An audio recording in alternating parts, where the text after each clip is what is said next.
first thing. So we're going to do Parshas Vayechi, page 268, if you want to follow. But as I said, I want to first say Mazel Tov to Gabriella. She called this morning and had a baby girl. So we wish you much mazel, and everything should be wonderful. You should raise her to be a Bas Yisrael. We look forward to having you come back. Maybe you'll bring her with you. So we're concluding the book of Bereshis today, Parshas Vayechi, and it begins by saying Vayechi Yaakov Eretz Mitzrayim. Yaakov lived in the land of Egypt, Sheva Esra Shana, for 17 years. Vayiyamei Yaakov Shnei Chayav Sheva Shanim V'Arbi U'Mei Shana. Then it says how old was he? It says he was 147 years old. And now, of course, he's going to the end of his life. He's going to pass away. Vayikrevu Yomei Yisrael Amos, and the days of the end of his life are approaching. Vayikra Livno, excuse me, he calls to his son. He calls out to his son, Yosef. V'yomer lo, Im na matzasi chen beinecha, he says to Yosef, if I find chen in your eyes, right, if you please to do this for me, sim na yadcha Takas Yarechi, you should place your hand under my thigh. You should do for me a kindness, a loving kindness, an act of loving kindness. I'll not don't bury me in Egypt. So what is he doing? He calls Yosef to see him, and he says to Yosef, put your hand under my thigh. This is an expression that we've seen a number of times, and it's really not what it says, and it also has a different purpose. First thing, it says put your hand under my thigh. What he's really saying is that he wants him to take an oath. Right? So today, what do they do to take an oath? You go to court, they put their hand on a Bible, right? The non-Jews, they put it on their Bible, and they take an oath. We don't take oaths when we go to court, but they do. When traditionally the taking of the oath, was done with some type of religious object. With Yaakov and with Avram, that was the circumcision, because God commanded them to circumcise, so that part of their body was considered holy. And therefore, when he says, put your hand under my thigh, that's what he's really telling him. Put your hand by the place where I was circumcised. But the Torah doesn't want to use that word. So it says it this way. And that's your way of taking an oath. So he says to him, take an oath. We're on 268. And what is the oath that's so important? Don't bury me in Egypt. Doesn't want to be buried in Egypt. And it's why? I want to be buried with my forefathers, he tells them, and you should take me out of Egypt and bury me in their tomb, which is what we know as the Ma'arat HaMachpelah, which is the cave in Hebron where they are. And Yosef answers him that, of course, he will do this. Right?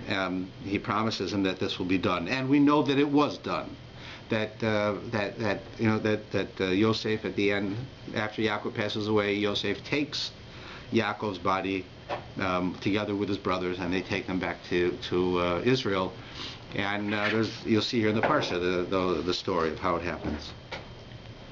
And then it goes on. And we then see at the bottom of the page here, it says, and it came to pass after these things that someone said to Joseph. Now we see is that Yaakov is dying. He's not dead. I mean, he's got, people can be in the state of dying for quite a while. And he tells this to Yosef. Then Yosef goes back around his business. And we're not talking about hours. It could be days or weeks. Quite a while between the time he did this and the time that Yaakov actually gets close to death. So it says that here, it came to pass after these things that someone said to Joseph. Someone says to Yosef, he says, your father is ill. And that means he's dying. So Yosef takes his sons and he goes to see his father, because he wants to get his sons to see his father, and he wants them to get a blessing. Now, who is this someone? It says someone came. Right? It doesn't tell you who the someone is. We have a number of times in the Parshas where it talks about someone. So here, the commentaries tell me it was actually the son. It was Ephraim, the son of Yosef, who took upon himself to spend time with Yaakov, to learn, to help him, to be with him. And so people ask, why not Yosef? Why doesn't Yosef, for all of these years, he was his father's favorite son. He's gone. For all these years, he's missing. Right? So finally they meet each other. You'd think that, okay, you understand, Yosef has a country to run. Right? He is an important person. But it's his father, and his father is there. And he hasn't been with him for so long. And he went through all of these things to be with his father. Wouldn't he be with his father? Why does some person have to come and tell him his father's dying? Wouldn't he be there? Like already? So the commentaries say that it was actually on purpose that he wasn't there. Yosef felt that as much as he wanted to spend time with his father, as much as he loved being with his father, and his father wanted to be with him, Yosef was afraid that his father would ask him about, how did you end up in Egypt? How did you end up here? What happened? Right? Now, and because of it, he would curse the other brothers, and everything would be destroyed. Because Yaakov would get angry because the brothers sold Yosef, right, and lied to him. And then because of it, they'd be cursed. That he would say a curse, and the curse of a person like that happens. Something comes from it, and there'd be a lot of destruction in the Jewish people. Things would not happen the way they should. So Yosef was afraid of that. But then the commentaries ask another question, which is, Yaakov knew. At this point, Yaakov knew what happened. He already knew that the brothers sold Yosef. They already knew. It came to him in what's called Ruach HaKodesh. Ruach HaKodesh is a form of prophecy that he had in a vision. So then, if that's the case, then what was Yosef afraid of? Yaakov already knew what the brothers had done. So if he was going to be upset and say something to curse them or hurt them, then he would have done it already before. Why would Yosef then could go and stay with his father and be with him? So again, it's not a good answer. So the commentaries say that there's a difference between knowing something through prophetic vision and knowing something through the words of the participants. Yaakov had a prophetic vision. God told him in prophecy what happened to Yosef. He knew after it was over exactly what happened. But it says that because of a prophetic vision, the Medrash says, one does not curse. In other words, when you receive a vision from God, when a person has such a thing, a prophetic vision, like Yaakov had, we know that everything from God is good. And therefore, if Yaakov was told all this information, the response from Yaakov would not be to curse the brothers. The response from Yaakov would be to understand immediately that ultimately this was for good. It was necessary. We are where we are in Egypt right now, Yaakov understood, because the brothers sold Yosef. Yosef was able to provide food for the world because the brothers sold Yosef. Yosef became the man that he is, fulfilled his own dreams of people bowing down to him, of Yaakov bowing down to him, were all because they sold him. So the prophetic vision, it wouldn't have cursed because of that. But when Yosef would tell him with his own feeling, expressing it himself, this is what they did to me. So then Yaakov very well, Yosef felt, would not be able to withhold his emotions. And then he would curse them. So it wasn't the fact that he didn't know the information. He knew the information. But he would know the information now from the point of view of the person who was the victim. And from this you learn an important point. That because when Yaakov heard this from Hashem, we understand that everything comes from God is good. And therefore, he heard from God the objective truth, not the subjective truth as told by the brothers who would rationalize why they did it, not the subjective truth from Yosef who would put his emotions into how a boy being forced by his brothers to leave the family, to be thrown away, to be sold as a slave, and how the way he would express it, even if he meant well, those ideas, right, are much different than when you receive a prophecy. And we know ourselves that when you talk to somebody, right, you talk to a person, it's different than when you read about it.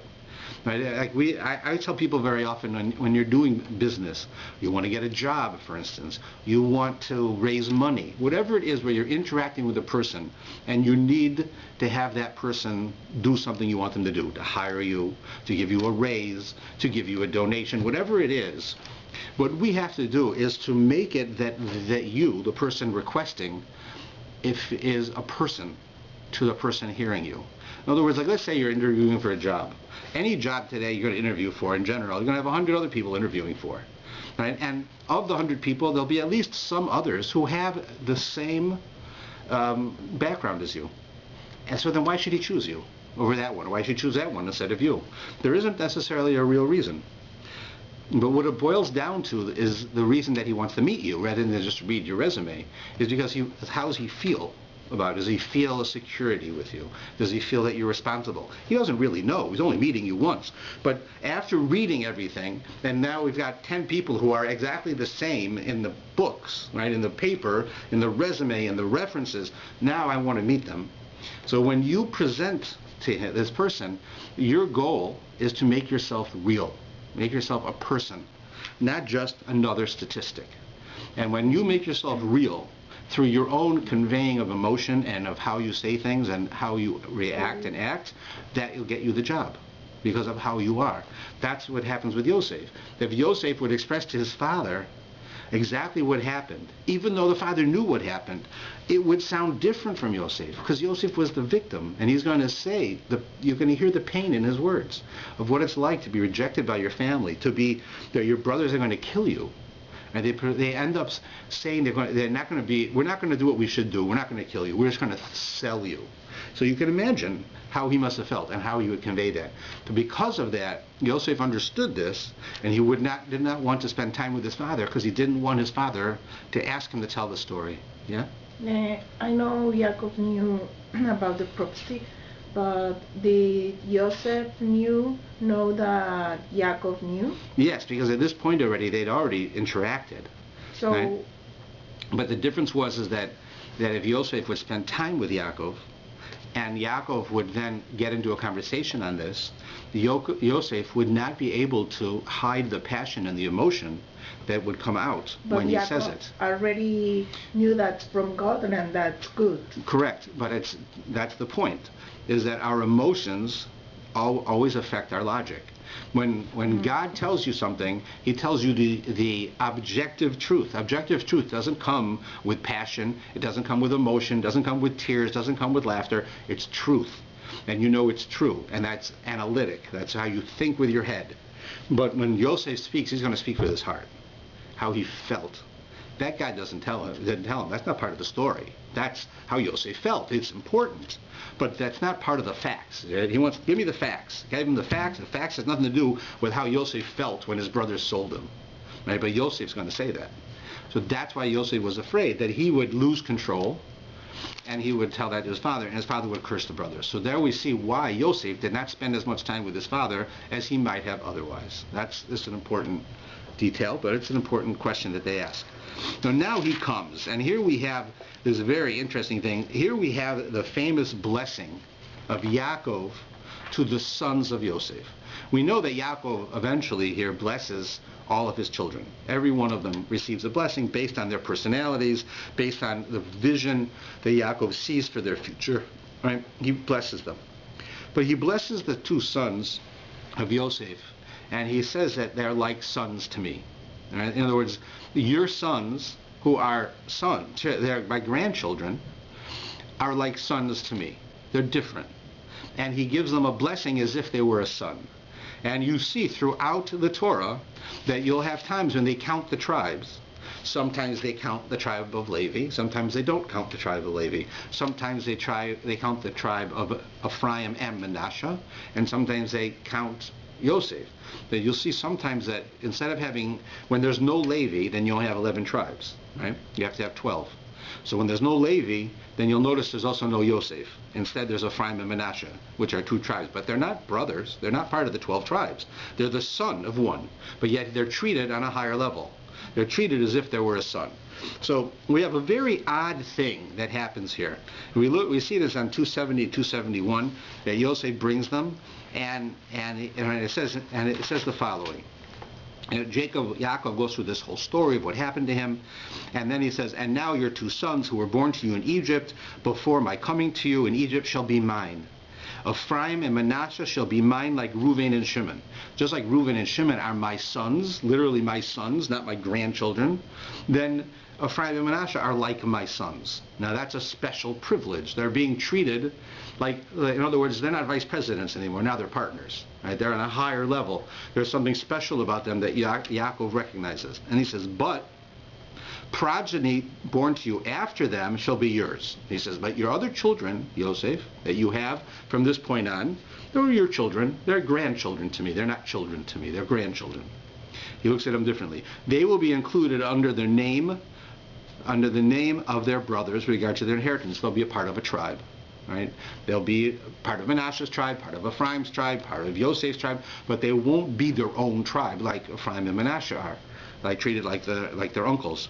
But as for me, when I came from Padan, Rachel died on me in the land of Canaan on the road, while there was still a stretch of land to go to Ephrat, and I buried her there on the road to Ephrat, which is Bethlehem.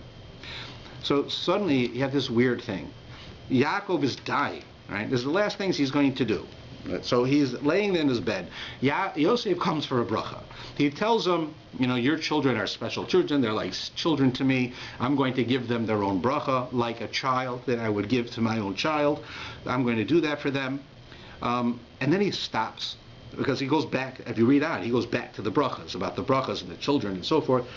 He stops and he says in the middle, when I left this place, and then I lost my wife, and it was so hard to take her to Hebron, where the rest of the forefathers are buried, so I buried her on the way, right, which is what we call Kever Rachel today, right outside the city of Bethlehem.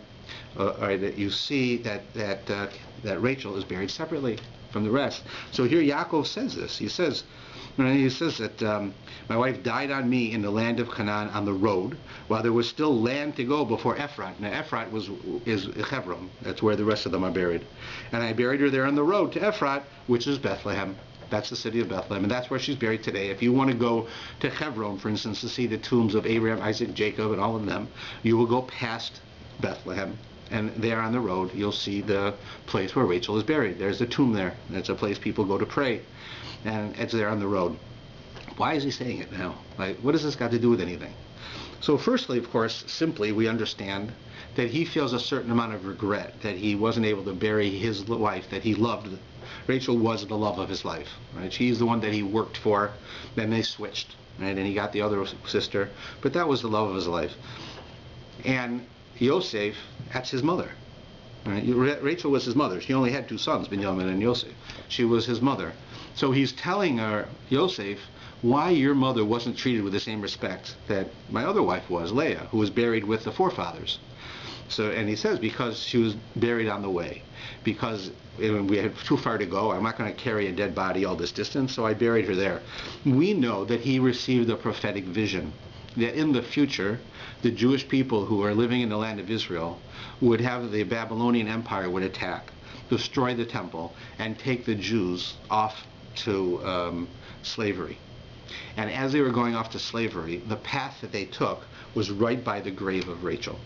Right by. It didn't go to Hebron, but the path that the Babylonians took them on was right by the grave of Rachel. And it says in his prophecy, and we know this from the Haftorah, from the prophets themselves, it says that Rachel sits in the heavens and she sees her children being sent away as slaves, and she cries for them.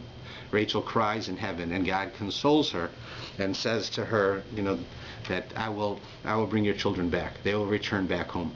So the Medrash actually tells us that when the destruction of the temple was happening, so the forefathers went to God to stop it, to help the Jewish people. They're marked children. You owe us, right? We're Abraham, Isaac, and Jacob. Abraham went, and God didn't listen. Jacob went, Isaac went, Moshe went. They all went, and God didn't listen. So it says that Rachel cried, and God listened, and that's why God promised her, your children will return. And they did return, right? We went back to Israel many times. But why did he listen to Rachel, no one else? So it says that what was, God's children are the Jewish people, and were being sent away as punishment. But who was Rachel? Rachel was a woman who gave up her place as the mother of the Jewish people to her sister, not to embarrass her sister. Now we know that her father switched the women, right? And Rachel had to go along with it, because what would happen is if she had told Yaakov, that's not me. I'm not going to be under there. My father's going to switch, put my sister there. Then Leah would be embarrassed, because Yaakov would go there and he'd say, this isn't my wife. And then here's this woman all dressed up in a wedding gown at a wedding, ready to get married, right? And she's not going to get married, and she's embarrassed. So Rachel didn't want to embarrass her sister, so she allowed this to happen. She allowed it, what it meant was that according to the way prophecy was then, one daughter, Rachel, was supposed to marry Jacob, and one daughter, Leah, was supposed to marry Esau. And Esau was an evil person, and it says that Leah used to cry all the time because she didn't want to marry Esau, right? But in the end, she did. I mean, she didn't, but because of what happened here, but she didn't want it. So it says that Rachel, by allowing Leah to take her place, was basically saying, I'm going to have to marry Esau. I'm not going to be part of the Jewish people. And nevertheless, she did it not to embarrass her sister. And the next thing that we have, of course, is that her sons, even though she's no longer living, her sons are kidnapped. You have Yosef is taken away, and Binyamin is kidnapped by Yosef, even only intellectually at this point. The point being is that Rachel God owes her. She went and did this, not to embarrass her sister. She cared for her sister. Look what she did. She was prepared to write herself out of the Torah. I'm not going to be part of the Jewish people. I would rather not be part of the Jewish people than embarrass somebody, embarrass my sister. And because of it, the special privilege that she has, that when she cried for the Jewish people, for her children, God says, for you, I'll bring them back. And that's why it says that Jews, when they would leave Israel, they went by the house, the tomb of Rachel, and because of that crying, because she cried for them.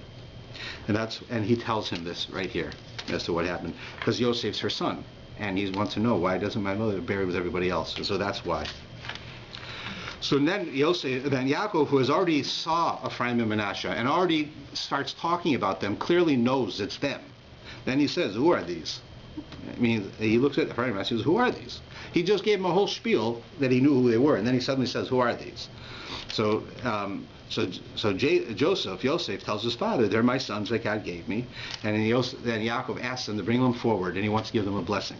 So normally when you give a blessing, and our tradition is you put your hands on the head of the person you're blessing, you rest them on the head, and you say a blessing. Right? That's how it's done. That's how smicha was given, ordination was given. That's a form of how a blessing is given. So he would put since he's blessing twins, right? They're the two grandchildren who are like sons. He blessed them together. Now, normally, what one does is you take your right hand, which is your strong hand, right, a sign of mercy, if you're right-handed, and you put it on the head of the elder, and you put your left hand on the hand of the younger, right? Because certain privileges come with being the firstborn. So the firstborn got the right hand. In this case, it says that Yaakov went like this. He switched his hands. He put his right hand on the younger, and he put his left hand on the elder. And you'll see, it says it here. Can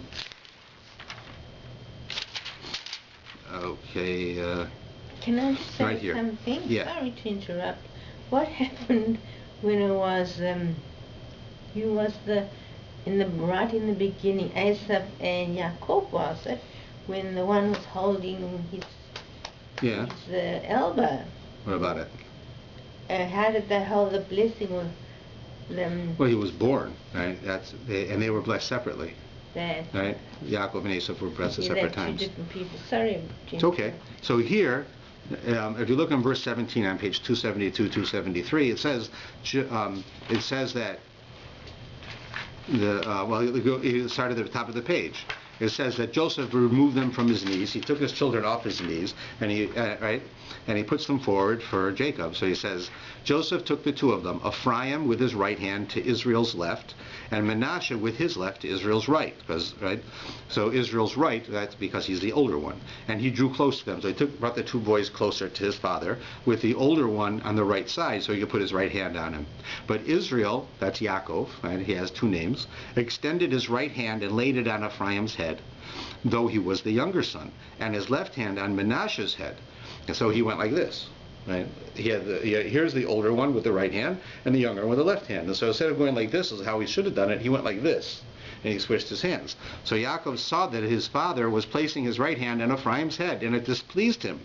Right? You're putting the right hand on the younger one. That's not right. So he supported his father's hand to remove it from upon Ephraim's head to Manasseh's head. So he picked up his father's head to move it, so it'd be correct, right? Thinking his father's feeble, he's dying. Right? That's why he made a mistake. So he says, not so, father, for this is the firstborn. Place your right hand on his head, Yosef says to Yaakov. But his father refused. He says, I know, my son, I know. He too will become a people, and he too will become great. Yet his younger brother shall become greater than he, and his offspring's fame will fill the nations. So he blessed them that day. So Yaakov was not flamboyant. He knew what he was doing. And he did it on purpose, because he says that the older one will not be as great as the younger one. The younger one will be greater than the older one. And he says that's why he did it. He switched it. Now, this is not uncommon for Yaakov. Yaakov himself was treated different than his brother Esau, right? Yaakov himself treated Yosef better, and he had all this trouble, right? So now Yaakov is doing it again. He's doing this. Now Yaakov, of course, is not, it's you and I, when we do that, we're favoring a child. And it's not good. And there's ramifications. And you see that even though I will show you that it wasn't his intent to specifically favor a child, nevertheless we know there were ramifications. That was part of what happened to Yosef, because the brothers saw that the father treated him better. It was part of what happened. But in this case, what's happening is that Yaakov, when you see that the name Yaakov keeps being changed with Yisrael, it's back and forth. So we have an understanding. Whenever the name Yisrael is used, that's talking about the father of the Jewish people. When the name Yaakov is being used, that's talking about a man named Yaakov. It's the same person, but it's referring to different aspects of him. It's just like, there are certain times when I'm my son's father, and sometimes I'm the rabbi of the community. Right? I have different roles. And I have the same name, right? But I have different roles. Yaakov was and I don't compare these two things, but I'm just giving you an example. Yaakov was the founder of the Jewish nation, right? Every single person, right, who's a Jew comes from him, because all of the tribes came from him, right? So he's the father of the Jewish nation. So when he's doing things on behalf of as the father of the Jewish nation, he's now referred to, after the struggle with the angel, as Yisrael. When he's doing something himself, he's referred to as Yaakov. When it says here at first that he brings him his father. It says your father's dying, and he brings him, and he keeps referring to him as Yisrael. You'd think it's not Yisrael now; it's Yaakov, because Yosef is going to meet his father who's dying, right? And they want to get blessings from his father. So that would be Yaakov, but it keeps talking about Yisrael, because what's happening here is Yisrael, Yaakov, under the name Yisrael, he is, as he's dying, he is assuming his position as the father of the Jewish nation. And therefore, when he blesses the children, he's not just a father blessing his children. He is the creator of the Jewish nation, blessing the next generation that all of the Jews are going to come from. That's what he's doing. So when he blesses Ephraim and Manasseh, he sees in his prophetic vision that they are like sons to him, and he sees that the younger one will be greater than the older one. So even though it's not normal to switch the hands, he does so because it's not the grandfather or the father blessing the children. It's the head of the Jewish nation blessing the children, and there he does it with the vision of the future, of what's going to be with the Jews. So we can understand what he does. We know that there's still ramifications. People still have feelings. Right? We saw with Yosef and his brothers, but nevertheless he is doing it in that way. So it's different than when you or I favor one child over another, because when we favor a child over another, we're a parent favoring a child. When Yaakov as a parent was not favoring a child. Yisrael, the vision, the creator of the Jewish people, was reacting to a prophecy, and he was helping the prophecy by what he was doing. He wasn't favoring a child. So that's why we see the difference. And that's why he does what he does. But he says, interesting enough, this, of all of the blessings that Yaakov says, and he says quite a few, because he has all these different people he blesses, the one that we say all the time is this one. And this one, which is, Yasimcha Elukimcha Ephraim Manasseh, that God should make you like Ephraim and Manasseh. On Friday nights, when we bless our children, we say this blessing. This is what we say to them. Instead of all the blessings, why this one? Why don't we say the one for Levi, the one for Yehuda, right? All of these other blessings that we have, why do we say this one? So there are many answers, and many very good answers. One of them, interesting enough, is that you see that Jacob, or Yisrael, spends a lot of time telling Yosef, these are your children that were born to you in the land of Egypt. Right? That's what he says. All the other Jewish people up until this point were born outside of Egypt, except maybe one, Miriam, might have been born on the way into Egypt, but all the other ones up until this point were born in Israel, all of the Jews. These two, Ephraim and Manasseh, are Yosef's kids. He's an adult living there. He had children there. So those two are born in Egypt. And therefore, the message that we're getting from this is that when we bless our children, we're blessing our children in Canada. Jewish people, as Yaakov knew through prophecy, are going to be dispersed. They're going to leave Israel. We're not going to be there forever. For numerous things that we do, God will send us out from the land. And we'll live in countries all over the world. And we'll have to stay true to our beliefs. We'll have to be able to live and be able to bring ourselves back to Israel eventually through the help of God. The fact that Ephraim and Manasseh were the first ones born outside of Israel, we give that blessing to our children because our children are also born outside of Israel. They're the first one born in the diaspora, in the Galut. We also are from the Galut. We live in the Galut.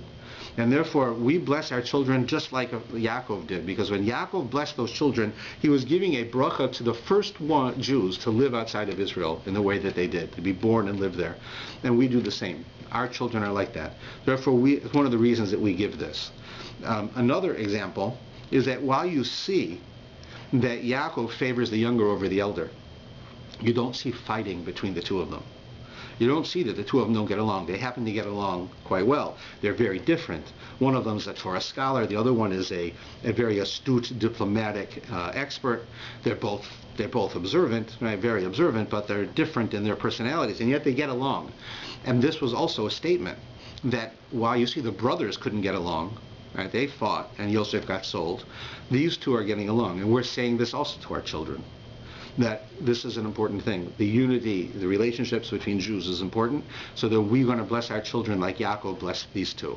Because I want my children to be like, God should make you like Ephraim and Manasseh, right? So that's why another reason we do that. Another reason is because Ephraim and Manasseh, they did something that was extraordinary. You see, we have a concept in Jewish belief that tells us that a Jew, every generation that we live from the beginning of creation till the giving of the Torah, and from the giving of the Torah till today, we are less spiritual in our abilities. In other words, the nations who lived, the people who lived when the Torah was given, had an experience that we can't imagine. They actually had an experience with God. God actually came to this world, gave the Torah to Moshe. They saw the Red Sea split. They saw the 10 plagues. They received the 10 commandments. They saw all these miracles all the time going on. Their life in the desert was totally miraculous. They lived with this, right? They were an extraordinarily spiritual level. Every generation from that, we're told that the human being loses a portion of that spirituality. Like, for instance, it used to be very common for people to be prophets. It really was. There were many, many people who were prophets. We know of a certain number of prophets, but there were times when there were thousands of prophets, men and women, who were prophets. Because you worked on yourself, you had a certain spiritual abilities, you became a prophet. You raised yourself up to become a prophet. That's what people were able to accomplish. Right? They could do such a thing. They got to a point you couldn't be a prophet anymore. Our abilities were gone. Our spiritual level could not get to that point. So today there are no prophets, because we can't do that. You see the lessening every generation of the spiritual abilities further and further along. Right? While we're more advanced in other areas, we are less spiritually. So that would tell you that Yaakov came from one generation. Yosef, being from the children, came from the next generation. So Yosef's spiritual abilities innately would have been a little bit less than Yaakov, because he was the next generation. Right? Ephraim and Manasseh are the next generation. So they're now 2 generations away from Yaakov. What we see is that Yaakov says, these are not like your children. These are like my children. What happened here is Ephraim and Manasseh were not treated like they were the children of Yosef. They were treated like they were the children of Yaakov. What's the difference? The difference is that Ephraim and Manasseh had potential. Like us, we have potential.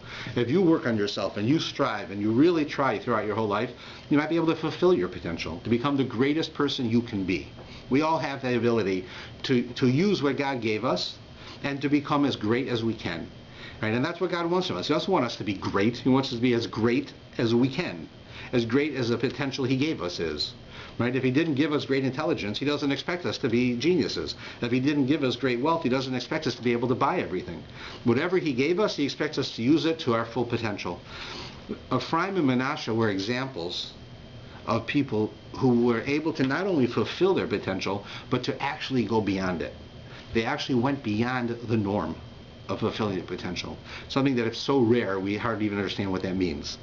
But how do we know it? Because when Yaakov says, these are not like your children, whose potential is less than you. They're like my children. Their potential, their accomplishment is like you. Like one generation.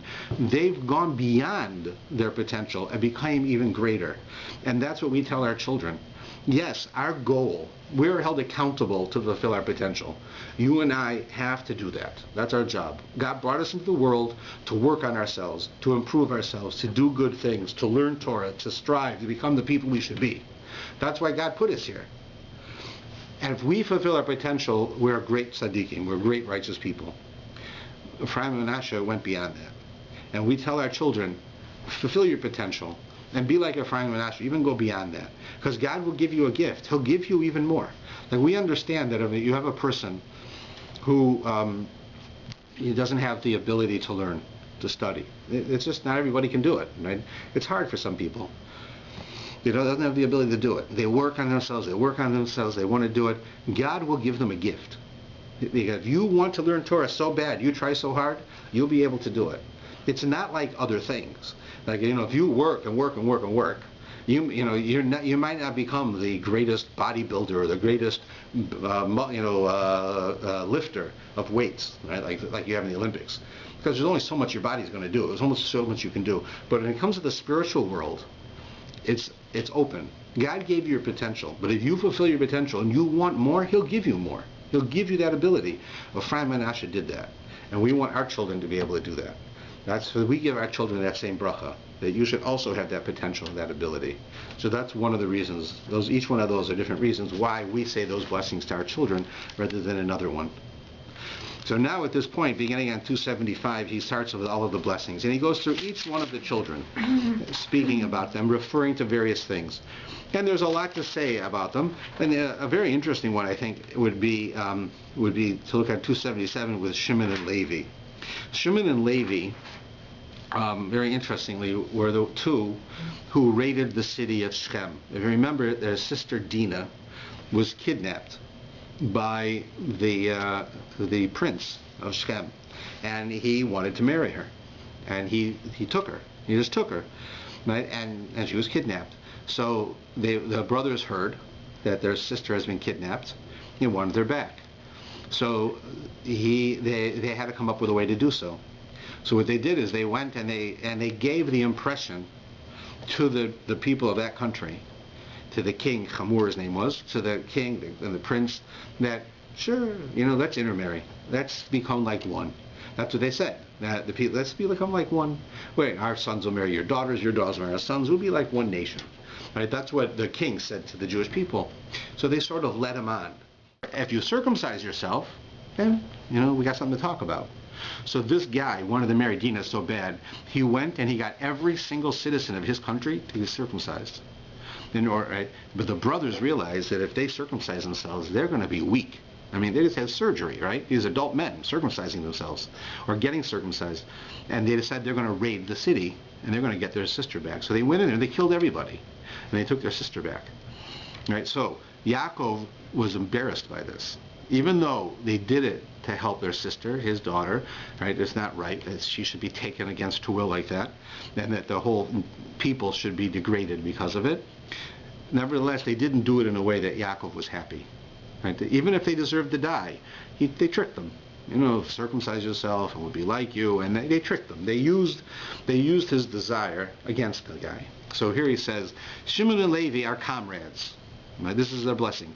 Their weaponry is a stolen craft. Into their conspiracy may my soul not enter. With their congregation do not join. O my honor, for in their rage they murdered people, and at their whim they maimed an ox. Accursed is their rage, for it is intense, and their wrath, for it is harsh. I will separate them within Jacob, and I will disperse them in Israel. So it's a pretty strong statement. He's upset about what they did. And Rashi comments on this last line. What does it mean? I will separate them within Jacob, and I will disperse them in Israel. What does he mean by that? Now, of course, Jacob and Israel is the same thing, right? It means that the nation will be dispersed. Like this tribe, will be dispersed among other tribes. What does he say? So Rashi comments from the Gemara And he says that what it means is, I will separate them within Jacob is one thing, and I will disperse them in Israel is another thing. And what it means is that they're going to have lives like wanderers. They're going to wander from city to city. They're not going to have a home. They're going to be like homeless people. Not like homeless people that we think of, because that it means like people who they're just wandering. They're going from city to city. So what is that? So he says that's the Rashi tells us in the Gemara. Those are the teachers and the rabbis, right? Or the rabbinic leaders. Let's see how he puts it. I don't want to say it right. I mean, I want to say it right.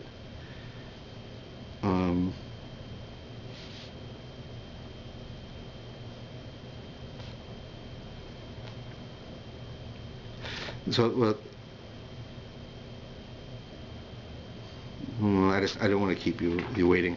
So it says that Shimon and Levi, it says that they became the teachers of children, right? The teachers of children, and the rabbinic leaders, like the educators. Why? It says they're homeless. There's a joke that says that if you become a school teacher, like in a day school, you're in what they call the day school movement. Why movement? Because when you're a teacher in these schools, you move from city to city. Now, it's a joke, right? Because then you start working in Denver, and then you end up in LA, and then you go from LA, you work in Phoenix, and Phoenix you go to New York. Finally, you're somewhere, right? You work your way up from city to city to city. Same thing with rabbis; they go from city to city to city until they find the place where they're home, right? It's their place. That's what it means. You'll be dispersed within Jacob, and you will be separated with Israel. You're going to be dispersed all around, just like them. So it's a blessing and it's a curse. Why is it? Because why would you want to take a violent person and make that the person that teaches your children? That's what he's saying. You're going to be teaching children, right? That's what I'm telling you. Because of what you did, you're going to be teaching children. So first thing, it sounds like a bad thing. Teaching children is a good thing. We talk about it all the time, the amazing thing of teaching children, how great that is. Right? Or being a rabbinic leader, how great that is. So why would you say that's a curse? And then the thing is why would you say, because you did this, that's why we're doing it? Say, I'll make you a butcher. A butcher, that makes sense. You're going to cut up animals, so you won't hurt people, you hurt animals. So the answer is, it's not the act that he's talking about, it's the trait. What was the trait in Shimon and Levi that made them do what they did? It was they had a trait of passion.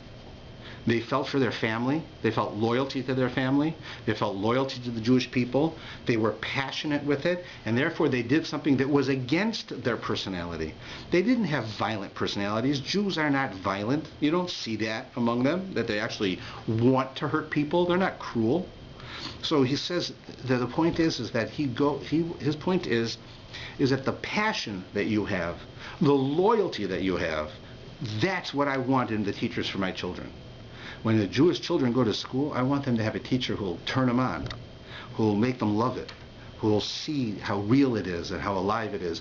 When the rabbis go and they give talks, I want them to inspire the adults, to make them want to do mitzvahs, to make them hot about Judaism. And you two are like that. You two went and you misused this trait. So I'm going to curse you by forcing you to use this trait. So it's not really a curse. It's a description of their personality, and it's funneling their personality in a different way. So that's why it says they were cursed to be the Rebbes of day school kids. It's not a curse. It's that the day school kids, when they go to school, they should have a Rebbe who make it real, alive, something with passion. Right? Sadly, you have kids, they go to school, and sometimes the teacher is somebody who can't get another job. They need a job, so you give them a job. They teach 3-year-olds. Right? And the kids walk away uninspired. Right, they learn their ABCs, their Aleph base, and that's it. But if you could get a good teacher, which is very often the case, who really wants to teach these children, who really loves Torah, really loves Judaism, then that person, right, who's like that, is going to give that message to the kids. And the kids are going to come home hot. They're going to come home interested. They're going to come home inspired. They're going to want to do it and grow up with it. That's Shimon and Levi, and that's what he wanted for that. So that's totally appropriate, right? And that's why we see that to be the case here. So that's just one of the brachas that he gives. But with that, I guess our time should come to a close. I'll just tell you that at the end, we close the parsha here. with the death of Joseph. Yosef dies at the end of the parsha, and he's buried. He also asks that he not be left in Egypt, and that he be taken out of Egypt. Of course, things change. The beginning of next week's parsha, where the Pharaoh is either different or forgetful, and he makes the Jews into slaves, and life's very different for them now. But we know that at the end of the next book, or in the middle of the next book, when the Jews leave Egypt, Moshe, it says, takes with him the casket of Joseph. And there's many discussions as to why he took it and how he took it and what it did, and many interesting points. But that's the last thing that happens here. That is the book of Bereshis is the book of the creation, and we have now created the world, and we have set into motion the creation of the Jewish people. The second book of the Torah, the book of Shemot, is the book of the creation of the Jewish nation. That's what it is. And we have just set that into motion. With the death of Yosef, now the nation is going to start forming, because there's no longer these 12 brothers. There's now all these people, hundreds of people, right, of Jews, thousands of Jews. God gives them the ability to have many children. They have many children. It suddenly goes from a person to a nation. And that's the difference. Did you say that the next generation, Manasseh and Ephraim, Yaakov, said they also in the 12? Yes, they were given a special dispensation. He says it here. Yeah, that's right. That's how, remember I said, sometimes if you count the tribes, they don't count Levi. Yeah. So then there's only 11 tribes, right? Because Levi is the 12th. Right? Yeah. There's only 11. So you'll notice when they do that in the Torah, they also don't count Yosef. Instead of Yosef, they count Ephraim and Manasseh, who are 2 tribes. One for Yosef, one for Levi. Right? So now you have 12 again. Right? So you see that sometimes Ephraim and Manasseh are considered like tribes. Right? Not like the children of tribes, because really they're the children of Yosef. Just like Yehuda had children, and Shimon had children, and Reuben had children, and Asher and Gad, they all had children. Right? They're the children of the heads of the tribes. But Ephraim and Manasseh were the heads of their own tribes. That was a special thing given to them by Yaakov, because he foresaw their greatness. Is that what I'm trying to say? I think so. I think so too. It's like they were 12 tribes. So now something must have happened. I don't know if something happened. But unless there's extra tribes, I mean, with Manasseh and... I know, but they're semi-tribes. They're really a subset of Yosef, so there's only 12 tribes. But sometimes you see that they're considered like a tribe, but when they are, then there's a change in the count. So there's always 12. Yeah, that's right? my answer, Okay. my question. Okay, great. Thank you all very much.